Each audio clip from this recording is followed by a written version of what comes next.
Hello, ladies and gentlemen, and welcome to WBE Season 3, Week 6, Heat of the Week. We got some stuff to get into before the actual list kicks in this week, and I know a lot of you guys are thinking about it, or talking about it, or whatever. So let me get right into it, because the intro is going to be a little long this week. First of all, the elephant in the room everyone knows about. Yeah, the Skarmory was bad. Alright? Give me it. I deserve it. The Skarmory last week should not have been on the list. I know it. You know it. Dan knows it. Every coach in the WBE literally knows it. It was bad. I can't do anything more than apologize for it. It was bad. It was a mistake. I rationalized it poorly in my head by saying it did so much with spikes and blah, blah, blah. It was bad. It was bad. It shouldn't have been there, and I apologize for it, all right? So, for the future, we'll be a little more picky with the sets, with what goes in it and what I consider heat, which, you know, it's just the way it is. So, just keep a couple of things in mind for me, ladies and gents, okay?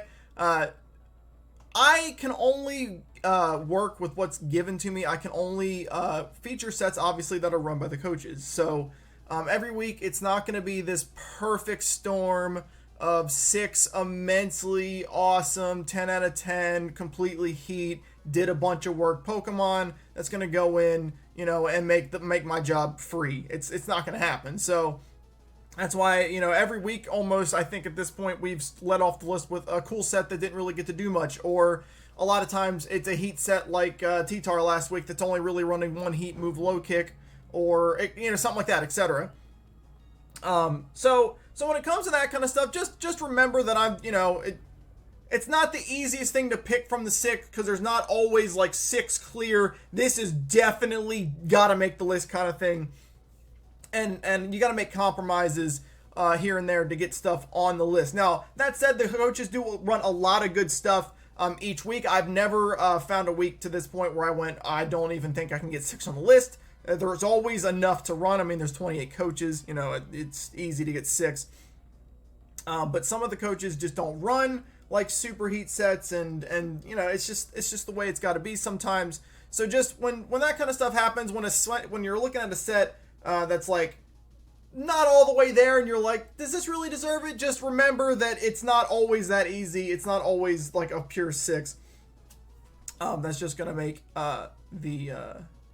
the list that easily. So I got to make a lot of judgment calls based off of sets and how the set performs, because it got to be some kind of combination of both. Obviously, you can't just have 6 sets that did literally nothing and call it a day. You want things that did more to be more prominent, especially when they're interesting.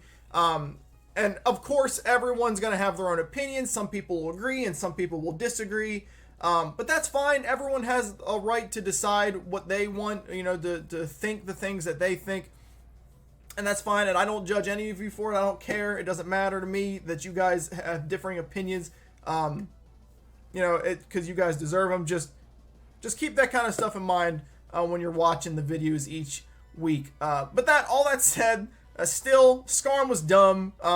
It was a phenomenal set on Dan's part, obviously, and it was brilliant on the team building aspect, and it put in a bunch of work last week, obviously, but it wasn't heat, and it shouldn't have been there, and I apologize for that. So I just wanted to get that out of the way. Hopefully you guys understand. We're gonna try not to make that kind of mistake again, just so you guys know. So with that kind of stuff out of the way, this week I think we got a pretty good list. It was a tough one to make, honestly, one of the toughest ones to make of the season, for one, because I wanted this list to be good because of the stupid thing last week, and for 2, there was a lot. The coaches really stepped up. I don't know if it was in conjunction with what happened with Heat of the Week last week or what was going on, but there was a lot of good stuff this week. I got to watch all the matches, and there was a lot of Pokemon vying for some spots. I had number 1, number 2, and kind of number 3 set pretty quickly. Or well, not quickly, but I had them. I knew they'd be high on the list. And then like 4, 5, and 6, especially 5 and 6, there were quite a bit of Pokemon vying for those 3 spots. 3 made it, and then like 2 or 3 more after that where I really just kind of I was trying to make judgment calls. And again, I'm going to tell you guys what didn't make it. But that all of that was being considered sorta, but some of you guys will disagree with me, of course. Just, always let me know, and as always, leave your heat sets that didn't make the list this week in the comment section below. Okay, so without further ado, guys, sorry about the long-winded intro. Hopefully you guys understand everything. One last time, I apologize for the scarm. All right, let's get into the list this week. Starting with number 6, which is going to be Oopsy, coming in from the brand new coach, one of our 2 brand new coaches. Welcome to both you guys. Uzi Gunner and his Bullet Punch club going up against Patty Trills in the Sin City Scissors. Obviously run that levitate ability with the Eopapa Berry, 2v1 HP, 49 attack, 108 defense, 100 special defense with that impish nature, which is going to boost its defense and lower its attack, I believe. Foul Play, Stealth Rocks, U-turn, low special attack. Foul Play, Stealth Rock, U-turn, and Magic Coat. So Magic Coat and Foul Play are the 2 interesting moves here. They're the 2 that you don't see super often on Uxie. Magic Coat is a little less so. Magic Coat is somewhat of a thing you see on anti-lead Uxies. Uxie being one of the bulkiest anti-leads in the game. It's great to run that and the Magic Coat away, hazards and stuff like that, which is what happened in this match. That's the reason Uxie makes number 6. I wouldn't go as far to call Magic Coat on it like common, but I thought it was enough to make number 6 this week based off of what actually happened with it. So he was able to go up against the Drudagon, the Uxie was, and was able to successfully use Magic Coat on back-to-back turns. First, after they had both set rocks and they'd gotten defogged, he predicted the Stealth Rocks from the Drudagon, click Magic Coat worked, rebounded the rocks back onto Patty's side, which is always sick. And then on the very next turn, predicted a second attempt at rocks, figured he'd play some mind games, hit Magic Coat a second time, see if he could just make him stop clicking rocks. But instead, the Drudagon clicked Glare, which of course, as Magic Coat rebounds all status, just like, I said Magic Bounce rebounds all status, didn't I? Well, it does. Magic Coat rebounds all status. Magic Coat rebounds all status like Magic Bounce. I'm like that in my head. That sentence isn't working. And rebounded the Glare onto the Drudagon as well. The Uxie ended up going down to a Megazam Shadow Ball. The Eopapa Berry did not pop. It lowered into like 27% instead of 25%, so he couldn't get that pop to 50% to survive and U-turn back. Did end up going down to that. So he makes number 6 just because of that. He didn't do a lot of work damage-wise, and Magic Coat isn't necessarily super crazy, but I thought it was enough. For what it's worth, the Pokemon that missed out on this week, first of all, was a Scarfus Magius with Destiny Bond, and I think Destiny Bond killed Darmanitan, I want to say. I could be wrong there, because, all the matches get jumbled up in my head a little bit. But I think it was Darm. I opted against that because Scarf Magius is not uncommon either, and nor is Destiny Bond on and really any ghost like that, especially a Scarf one like that. Frost Blast runs it a lot, that kind of stuff. So I opted against that. And 2, and the harder one, the really, really hard one for me was Kelly's Superior, Under the Radar Superior. That I spent a while waffling back and forth between Uxie and Superior. Both of them, I had them on the list at one point or another. But I went with the Uxie simply because the Superior, unfortunately, didn't get to do much of anything at all. It was a Coil Z Outrage Superior, which is obviously cool because you don't see that a lot. You normally would see Contrary Leaf Storm, obviously. It was able to set up Cool twice, but it just didn't need to do anything. It was up against the Musharna. It used +2 Z Outrage. That did not a lot considering he was +2, and it was a Z move, and the Musharna would counter back and killed him. So because the Superior didn't really get to do much, just kind of got chipped and then bopped, and then I ended up deciding on Uxie just because it was able to make use of the Magic Code a little bit. But still a super honorable mention to Miss Magius and very much so to the Superior as well, who were really, really close to making it. Missed out by just a little bit. And again, some of you guys will disagree. Some of you guys will think Superior should have made it. Blah, blah, blah. That's fine. It's cool.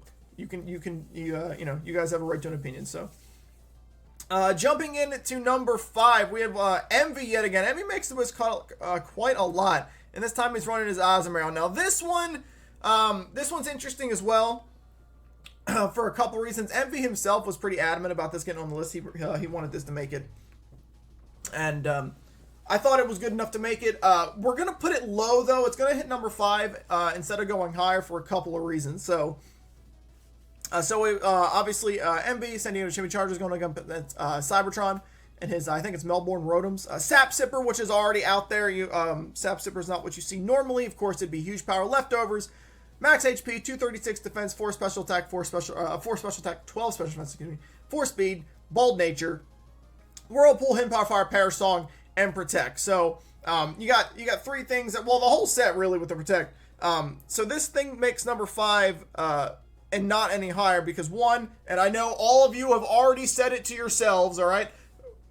Perish Song, Whirlpool, Azumarill is not uncommon. Again, just like Magikarp on the oopsy, it's not exactly super common, especially in terms of like Smogon gameplay, but it's not uncommon. It's not, I wouldn't go as far as to call that heat right off the bat, just off of the Perish Trap alone.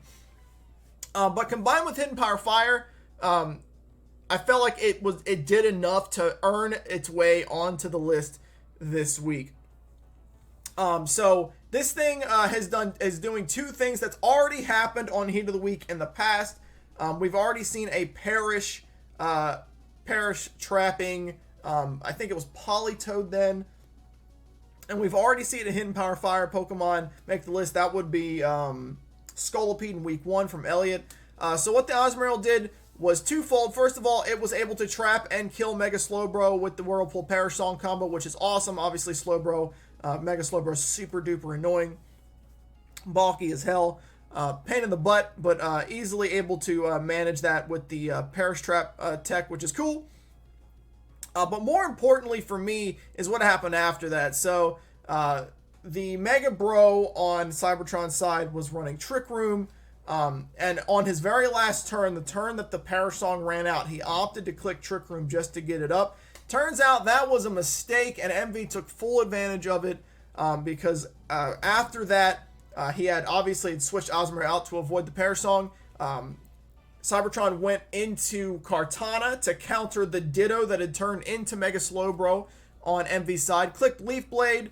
Brilliant play. Envy with that Sap Sipper able to switch into the Azumarill, predicting the Leaf Blade, and Sap Sipper is going to make that useless. And then under the effects of the Trick Room that Cybertron has set up himself, was able to click Hidden Power Fire and outspeed with it and do exactly 100% with Hidden Power Fire to Kartana, guaranteeing him yet another kill. Now again, we've seen both of those things on Heat of the Week before. We saw it on the Politoed, and we saw the Scolipede with Hidden Power Fire kill Kartana in week 1 as well.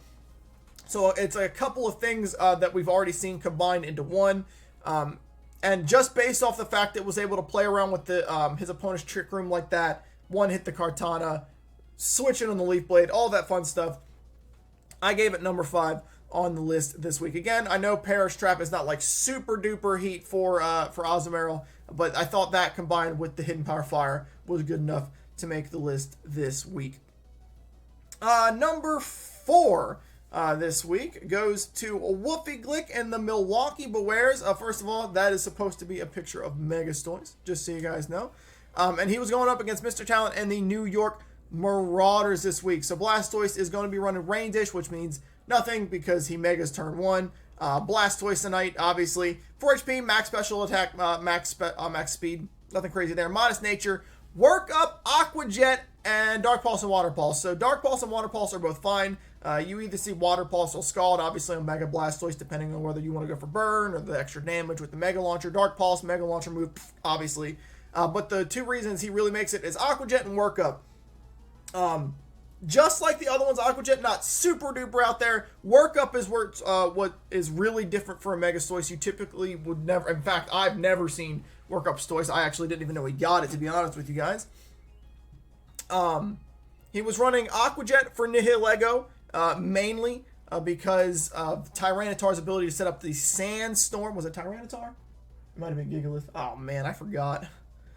Well, in any case, something set up Sandstorm, and he was too worried about Nihilego's immense special defense. Under that Sandstorm boost, obviously Rock types get that special defense bonus, and he was pretty spot on with that because the Nihilego was Assault Vested as well, and Water Pulse was doing all of 0. It was doing literally like 10, 15 maybe %. It was disgusting how bulky that thing was. But Stoice ends up making the list this week because of the power of the Aqua Jet. It pretty much directly won him the game, all things considered. He was able to do about 50%, or a little less than 50% to Nihilego with the Aqua Jet after it switched in on a Water Pulse, completely ate that damage. But his physical defense leaves something to be lacking, of course. An Aqua Jet, brilliant tech in from Wolfie Glick to get that to go in. Aqua Jet picks up the kill, and then he was able to finish off the game as well against a Gyarados by Aqua Jetting it twice. It was already super duper low, and was able to Aqua Jet twice for the game and the victory. So good on Wolfie for that. Cool set. This would be higher. Honestly, he just never got to use Workup, unfortunately. Workup is the most heat part of the set, and he never really had an opportunity to click it. So he never got to use it. So, but it was still cool, and just the Aqua Jet killing the Nihilego, I thought was good enough. Okay, and for that he makes number 4. Pretty good. So those were all debated slightly, in different fashions. I had those 3 sets and the Superior and the Mismagius and there was another one too, and I forgot what it was. But there was another set in my head that I had, and excuse me. All those sets were rotating. I was trying to figure out which order they'd go in and which 3 would actually make the list. That's the ones I decided on, of course. But number 3, 2, and 1 this week are just plain. They're just, all of them are amazing, and I love all of them to death. Okay, and definitely was the top 3 this week easily. I feel like there's a gap this week between number 4 and number 3, like a sizable one. Honestly, as much as I like this Stoice, I think there's a sizable gap. So let's start off the top half of the list with Numb Nexus and his Pittsburgh Peaches. I think this is his debut on the list. I could be wrong, but I think it is. And his boy Magmortar going up against Dan and the Minnesota Vikavolt. Running that Flame Body with the Steelium Z, 20 HP, 24 attack, 224 special attack, 4 special defense, 236 speed. As per usual, the coaches are all over the place with the EV spreads. Hasty Nature, which is going to be plus speed minus defense. Iron Tail, Mach Punch, Fire Blast, and Hidden Power Grass. With that Steelium Z Iron Tail going in. Z Iron Tail was for Dan's Florges, while Hidden Power Grass was for Dan's Gastrodon. The Gastrodon didn't actually make an appearance in the match. It was not brought. But Florges was, and that's really what kicks in. Nexus was going to have a tough time with the Florges. He had already hit it a couple of times with Sludge Wave off of his Goodra. It really wasn't doing anything. Even a crit did less than 50%. Dan had Wish Teched on the Florges. It was a tough time. He was going to have a really rough time breaking it until Magmortar came in. Dan saw an opportunity, brought in Florges on the Fire Blast, took no damage, had the ability to Wish Teched, and then didn't. He wished, I think, and then decided against Protect because he had enough health to live on our Fire Blast. Nexus punishes him with that Z Iron Tail, which is absolutely going to obliterate the Florges in one shot. Obviously, it was low, but it would have done 100% if it had to. And bopped it, which completely switched the game. Took out one of Dan's biggest Pokemon in one fell swoop, and really opened the door for Nexus to put in a lot of work, and that's exactly what he did. He was able to use Goodra more effectively at that point to chip more things. And then it came down at the very, very end. It came down to a 2v1. It was a fairly low HP Mega Manectric and Skarmory against this Magmortar, and the usage of Mach Punch may have saved him the game. It wasn't guaranteed, but it was a fairly low health Mega Manectric, and Magmortar was sitting at about 80% health, I want to say. And what it really looked like was that he was going to have to eat a Thunderbolt and then hit a Fire Blast on the Skarmory to win the game because Skarm had Brave Bird. There was multiple things that could have gone wrong at that point. for Nexus at that point. That would have given Dan the win. Either he could have gotten paralyzed by Thunderbolt or crit by it for that matter and been taken out. And then he could have missed fire. He obviously could have missed Fire Blast. He would have only had one shot, but the Mach Punch completely neuters that idea because he didn't have to take even one damage from the Mega Manectric because of that. Mach Punch comes through and finishes off, cleans up the Mega Manectric, takes it out without taking any damage, and then for what it's worth, he did hit his first Fire Blast, no risk there, but he wasn't even at risk because one Brave Bird wasn't going to take him out anyway, so he had multiple shots to use that Fire Blast to kill the Skarmory without having to worry about being low health because of the Manectric. And that's why he gets number 3. That combined with the Z Iron Tail. And this Magmortar picks up 3 kills, the Florges, the Mega Manec, and the Skarmory, and leads the way for Dan's first loss of the season. Magmortar was the catalyst for it. And with a cool set as well, with a super, super sick set. I loved it. Mach Punch was a beautiful idea, and then Z Iron Tail for the Florges. Florges was such a problem for Nexus's team. Magmortar did away with that real quick, and he earns himself the number 3 slot on the list this week. This honestly would have been higher in a lot of other weeks. I love this set to death, but the other 2 sets this week are super awesome. Magmortar was 3, period. I switched 1 and 2 a couple of times actually. I was trying to debate which one went 1 and which one went 2. But number 2 this week ends up going to Joe and his Alomomola. The Seattle Sea Kings going up against Feint Attack and the Atlanta Umbreons. And his Alomomola is what makes number 2 this week. And even though this is number 2, I think this was the sickest moment of the week for me personally. So he's running Regenerator and Assault Vest. That's awesome already. You do not see Assault Vest Alomomola very often if you've ever seen it at all. I've seen it once or twice. Obviously this thing is more adept normally at Wish passing with Protect and with Toxic, and it's just a big old pain in the butt. Not only that, but instead of running Scald on this, he's opting to run Liquidation straight up, which is cool as well. So it's even it's got Icy Wind, but it's more of a physical Alomomola than it is anything else, which is kind of crazy. Not kind of crazy, that's actually super crazy. 100 HP, 156 defense, 252, special defense with that careful nature. Liquidation, knockoff, Icy Wind, and Mirror Coat, all because of that Assault Vest. Obviously cannot be running any status move. All of them have to be damaging. All that combined is enough to be heat, for insane heat, all right off the bat. The Assault Vest, the Liquidation instead of the Scald, and the knockoff, the Icy Wind, the Mirror Coat, all that is super duper awesome. Well done for Joe in this set, but it kicks in even harder for what it did in the match. This thing killed Lantern with Mirror Coat off of a T-Bolt. Then eats Hyper Voice from Mega Gardevoir and does almost 50% to it with Liquidation, which Scald wasn't going to do. So it defeats Mega Gardevoir as well. Then, after a Hurricane Miss and an Icy Wind that he admits himself was a misplay, he eats a Hurricane, lives with 9 HP, and reflects it back yet again with Mirror Coat to defeat the Tornadus as well. This Alomomola with that Assault Vest defeated 3 Pokemon back to back to back without switching out once, without even making use of his super busted, super bulky Regenerator ability. Took a super effective Thunderbolt, a Pixelate Hyper Voice, and then a Hurricane of all things from Tornadus, all without recovering a singular HP the entire time, and took out 3 Pokemon on its own, easily paving the way for Joe to win the game. Amazing. Oh, it was sick. He did end up going down at the very end. After he defeated the Tornadus, he did go down. He had 9 HP and force-locked Flygon into Outrage because the Flygon on Feint Attack's side was Choice Scarfed. It did actually go down to the Outrage after that. But even without the Regenerator, just the Assault Vest and all that bulk kicking in to ensure that I almost said the Seeking. The Alomomola put in that much work. 3 kills, half the team.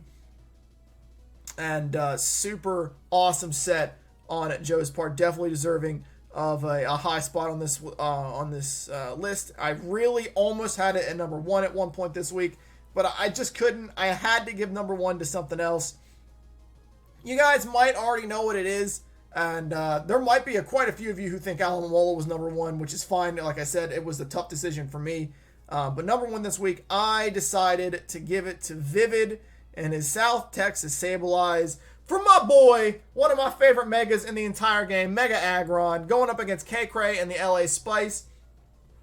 For all intents and purposes, Kay was absolutely dominating this game. Kay was playing super out of her mind, playing really well. She was absolutely bopping Vivid until Agron came into the game. And Agron just cleaned it up. So we got that filter ability, obviously, on the Mega Agron, which is cut down on super effective damage with the Agronite, obviously. Max attack, 12 special defense, 244 speed, with Adamant Nature, Heavy Slam, Earthquake, Ice Punch, and the almighty Rock Polish, which is why he is number one this week. I'm sure plenty of you have probably seen Rock Polish regular Agron in the past. That is not an uncommon set, but Rock Polish Mega Agron is something that I have actually never seen. You think Mega Agron, and you're not thinking any offense at all, really. You're thinking Stealth Rock, you're thinking Thunder Wave, you're thinking para-flinching with the Iron Head, stuff like that. The coverage with Earthquake or Ice Punch is there sometimes. But to go up against a full-on, straight sweep mode Mega Agron is something you do not see very, very often. The Rock Polish, the Adamant Nature, 244 speed, he tells me, was enough to outpace K's entire team, save for anything that was obviously Choice Scarfed. And this thing absolutely went off easily. So he was able to, Vivid was able to bring it in against the Mimikyu. Mimikyu obviously can't do too much to it. He was able to get up the Mega and set up a Rock Polish for relatively free against the Mimikyu. That was my phone going off. Thank you, Wizards Unite. He was able to set up the Rock Polish against Mimikyu. Starmie came in, but Kay was super duper worried about sticky webs that were set up earlier in the match and decided to spin them off instead of taking a shot at the Agron, and that ended up being her downfall. After the Rock Polish, Starmie went down to back-to-back Earthquakes, no problem.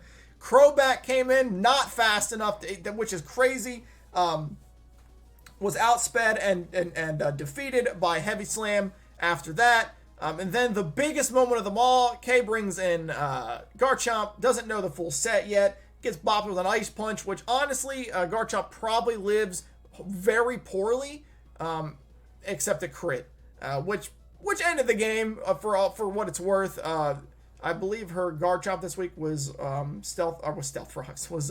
Rocky Helmet Rough Skin, and then all that combined damage, and then the Earthquake from the Garchomp probably would have ended the game, honestly, especially with Mimikyu in the back still rocking the Disguise ability was still intact at that point. So it would have ended the sweep, but he gets the crit. Unfortunate for Kay, but it takes out the Garchomp in one hit, and that was it. Mimikyu comes in. I was able to live one hit with the Heavy Slam, obviously, because of the Disguise. Fired off Shadow Claw, I think it was. Did nothing because this is a Mega Agron. His defense is through the roof. Heavy Slam the next turn bopped it, and then finished off the game by taking out Magnezone with one Earthquake. The Magnezone obviously not sturdy. It was more likely a Magnet Pull to, ironically, to probably trap and destroy Mega Agron and keep him out from being a nuisance, but didn't matter. He was faster. Not enough speed. The Rock Polish too much. Earthquake one taps it, and Agron picks up 5 kills en route to completely turning this match around. Like I said, Kay had pretty good control of the match up till the Agron coming in, and Agron just destroyed it. Starmie down, Crobat down, Garchomp down, Mimikyu down, Magnezone down. 5 out of 6 kills go to the Mega Agron, and the number 1 spot on Heat of the Week this week goes to Agron as well. Awesome set. Well done, Vivid, and well done to every coach this week. Super good week. If you have not seen all the matches this week, watch them. There are so many super close, super good matches this week. Well done to all the coaches. Matches are amazing as always. That is the list though, guys. Ladies and gentlemen, thank you again for watching. I hope you guys liked this one more than the Skarmory. Again, sorry. If you have any opinions or anything to say about it, please do me a favor and leave a comment in the comment section below. you're always free to do that. If you disagreed with some decisions, if you thought Superior should have made it, if you thought Mages should have made it, if you thought something maybe should have been on the list and replaced with something else, go ahead and leave a comment. You're always free to post that kind of stuff, guys. But hopefully this list was better. Hopefully it was better for you guys. I think it was. No more Scarms, all right? No more defensive Scarms. Indeed, I promise, all right?